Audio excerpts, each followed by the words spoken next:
नमस्कार। बिहार तक में आपका स्वागत है और मैं हूं सुजीत।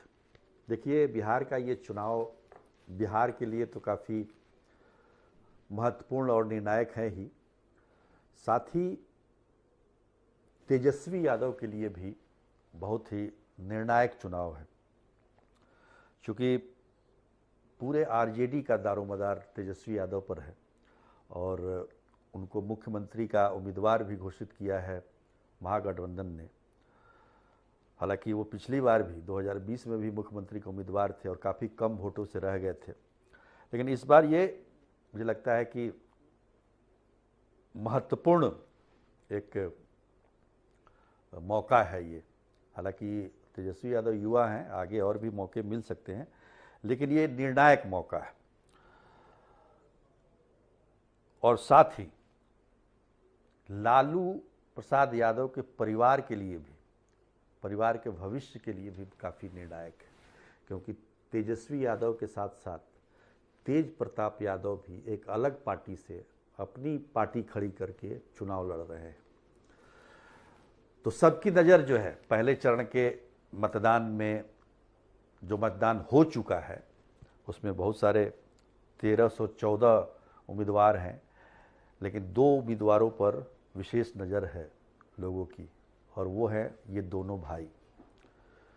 राघोपुर से तेजस्वी यादव आरजेडी के उम्मीदवार और महुआ से जनशक्ति जनता दल के उम्मीदवार तेज प्रताप यादव। दोनों लालू के लाल हैं और इस चुनाव के नतीजे इनके भविष्य के निर्धारण में बहुत बड़ा योगदान करेंगे कि किस प्रकार का इनका भविष्य होगा, चाहे वो राजनीतिक हो चाहे वो पारिवारिक हो।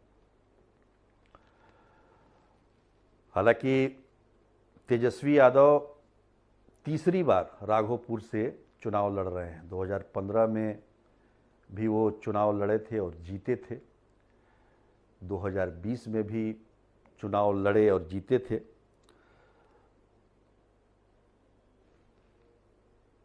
और इस बार फिर वो चुनाव मैदान में। खास बात यह है कि तीनों बार उनके खिलाफ में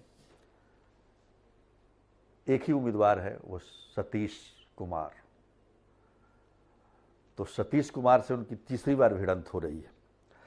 युद्ध राघोपुर लालू परिवार के लिए गढ़ रहा है। 1995 में पहली बार लालू प्रसाद यादव ने यहाँ से चुनाव लड़ा था। 1995 वो साल है जब आज से 30 वर्ष पहले मुख्यमंत्री के उम्मीदवार के तौर पर लालू यादव ने न सिर्फ राघोपुर से चुनाव जीता था, बल्कि पूरे बिहार में अपने कंधे पर बहुमत प्राप्त किया था। उसके बाद से कोई सिंगल पार्टी बिहार में बहुमत प्राप्त नहीं कर सकी है। ये भी एक इतिहास है। 1995 में लालू प्रसाद यादव के नेतृत्व में जनता दल को बहुमत मिला था। 2000 में भी लालू यादव लड़े थे, लेकिन बाद में वो राज्यसभा चले गए, तो इस सीट खाली करके उन्होंने तब की मुख्यमंत्री श्रीमती राबड़ी देवी को वहाँ से चुनाव लड़ाया था उपचुनाव में। तो राबड़ी देवी भी चुनाव जीत गई थी। तो 2000 में 2 बार चुनाव हुआ, दोनों बार पहले लालू यादव जीते, फिर राबड़ी देवी जीती। 2005 में भी 2 बार चुनाव हुआ और दोनों बार राबड़ी देवी चुनाव जीती।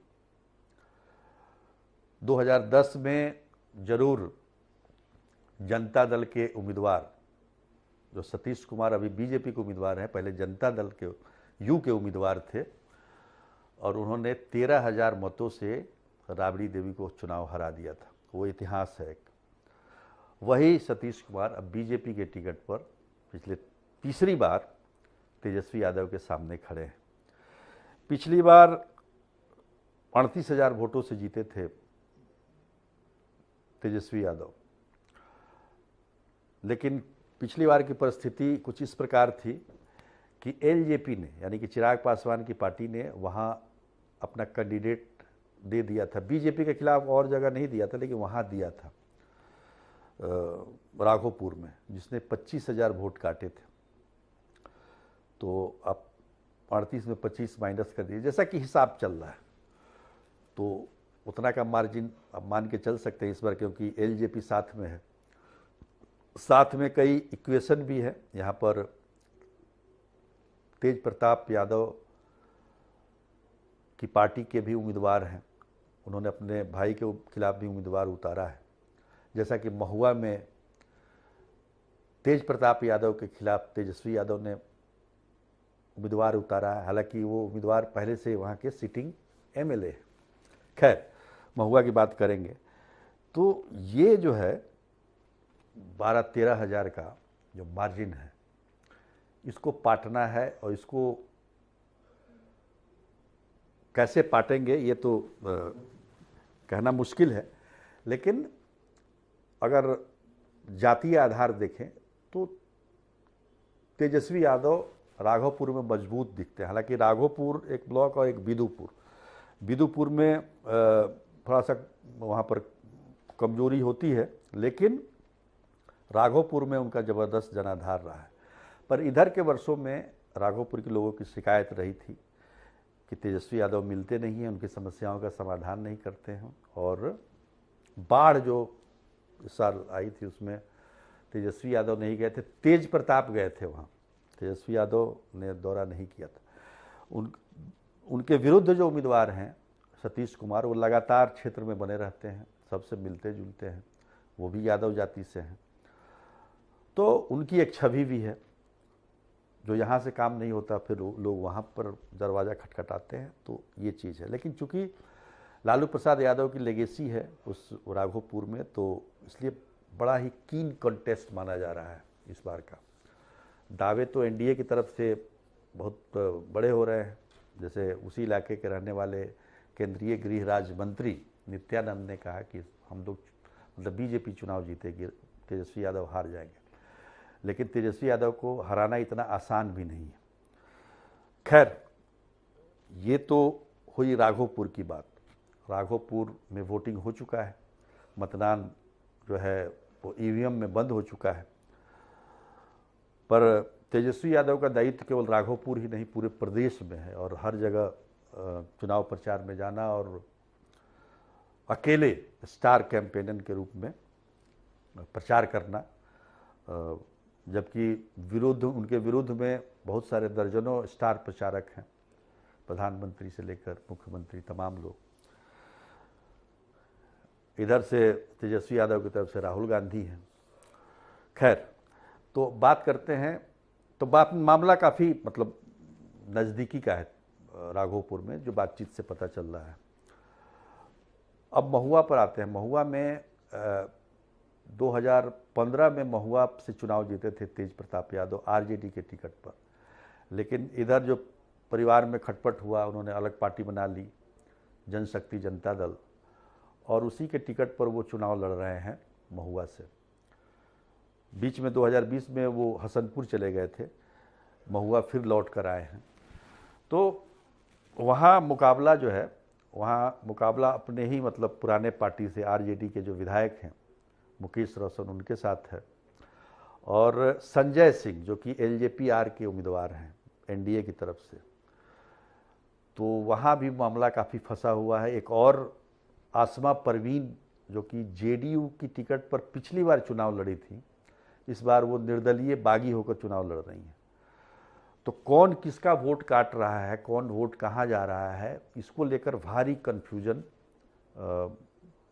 महुआ में देखने को मिल रहा है। कौन जीतेगा कौन हारेगा, काफ़ी मतलब मार्जिन काफ़ी कम रहेगा, कुछ हज़ार का मतलब मार्जिन हो सकता है। यही हाल राघोपुर का भी बताया जा रहा है।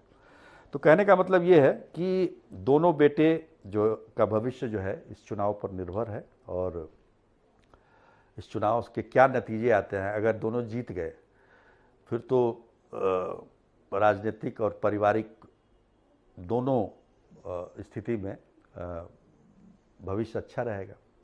अगर हारे तो फिर परिवार में भी, राजनीति में भी पर भी प्रश्न चिन्ह लग सकता है। अगर एक जीता एक हारा, उस स्थिति में भी बहुत सारी परिस्थितियां बन सकती हैं, इस पर कभी और चर्चा करेंगे। लेकिन ये दो जो उम्मीदवार हैं, 2 सीटों से, दोनों बेटे लालू प्रसाद यादव के, इन पर सबकी नज़र है। अब देखिए 14 नवंबर को ईवीएम से क्या निकलता है। हालांकि दोनों बेटों को माँ राबड़ी देवी ने आशीर्वाद दिया है, जीत का आशीर्वाद दिया है।